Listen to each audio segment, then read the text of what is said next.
সকল দর্শক বন্ধুদের রান্নাবাটিতে স্বাগত জানিয়ে শুরু করছি আজকের রেসিপি পটল বাহার। খেতে যেমন অসাধারণ তেমনি কিন্তু স্বাস্থ্যকর এই নিরামিষ রেসিপি তৈরির জন্য প্রথমেই নিয়ে নিতে হবে মুগ ডাল।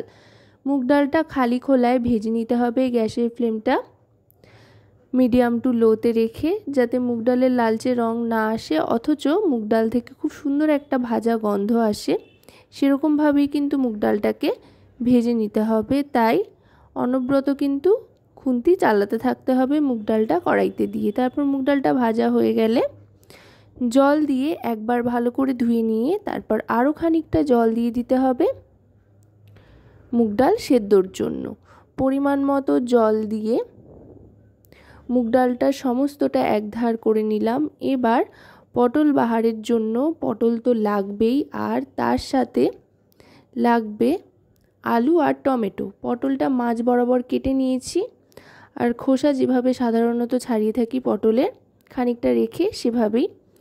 এবার প্রথমেই ডালে দিয়ে দিচ্ছি আলুর টুকরোগুলো, যেগুলো লম্বা লম্বা করে কেটে রেখেছিলাম, আর তার সাথে দিয়ে দিচ্ছি কয়েকটা কাঁচা লঙ্কা ভেঙে।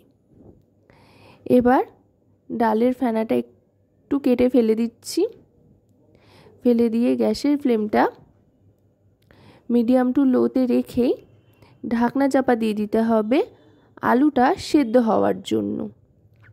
একেবারেই কিন্তু কম মশলায় হালকা পাতলাভাবে খুবই সুস্বাদু এই রেসিপি আপনারা তৈরি করে নিতে পারেন। এবার দিয়ে দিচ্ছি পরিমাণ মতো নুন, এতে করে তাড়াতাড়ি আলুগুলো সেদ্ধ হয়ে যাবে।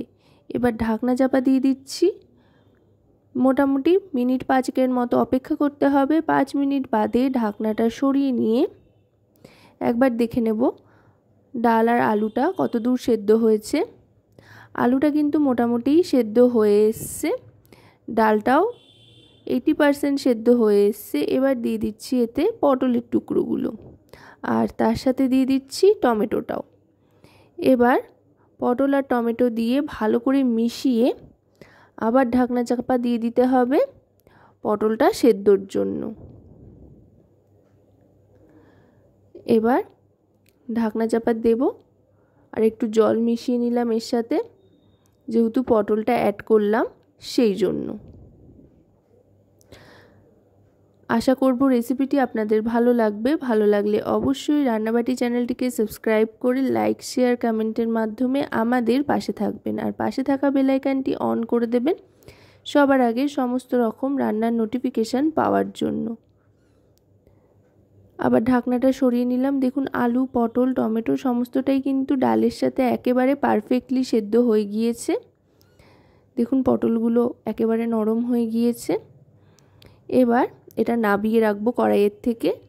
নাবিয়ে রেখে কড়াইতে সাদা তেল গরম করে নেব, তবে খুব একটা বেশি সাদা তেলের প্রয়োজন নেই। সামান্য পরিমাণেই এখানে সাদা তেল নিয়েছি, 2 চামচ মতো বড় চামচের। তারপর তাতে ফোড়ন হিসেবে দিয়ে দিচ্ছি একটা তেজপাতা, আর দিয়ে দিচ্ছি এতে এবার শুকনো লঙ্কা। 2 শুকনো লঙ্কা দিয়ে দিলাম। এবার শুকনো লঙ্কা একটু ভাজা ভাজা হয়ে আসলে দিয়ে দিচ্ছি সাদা জিরে, আর দিয়ে দিচ্ছি এতে আদা। আদার গন্ধটা বেশ ভালো লাগে নিরামিষি যে কোনো রান্নার ক্ষেত্রে। আদাটা দিয়ে একটু ভাজা ভাজা করে নেব, আর গ্যাসের ফ্লেমটা এবার একেবারে কিন্তু লোতে করে দেব, যেহেতু সেদ্ধ করে রাখা ডালটা, আলু, পটল সমস্তটা ঢেলে দেব।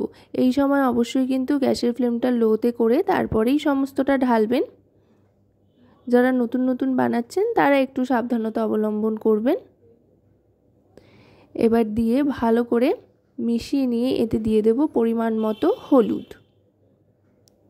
এই গরমে কিন্তু খুবই স্বাস্থ্যকর আর হালকা পাতলা এই রেসিপি আপনারা বাড়িতে অবশ্যই একবার বানিয়ে দেখতে পারেন। আর যেহেতু নিরামিষি রান্না, স্বাদের জন্য একটু চিনি দিয়ে দিলাম, তবে চিনিটা চাইলে আপনারা নাও দিতে পারেন, তবে চিনি দিলে কিন্তু দারুণ সুন্দর একটা টেস্ট আসবে, টেস্টে একটা ব্যালেন্স আসবে। এবার ভালো করে ফুটিয়ে নেব যাতে কোনো রকমের পানসে ভাব না থাকে। আর ডালটা ভালোভাবে ফুটে আসলে এবার এতে দিয়ে দেব 1 চামচ মতো গাওয়া ঘি, এতে করে খুব সুন্দর একটা ফ্লেভার আসবে। চাইলে আপনারা গাওয়া ঘিটা অ্যাভয়েড করতে পারেন। তো এবার সার্ভ করে দেব।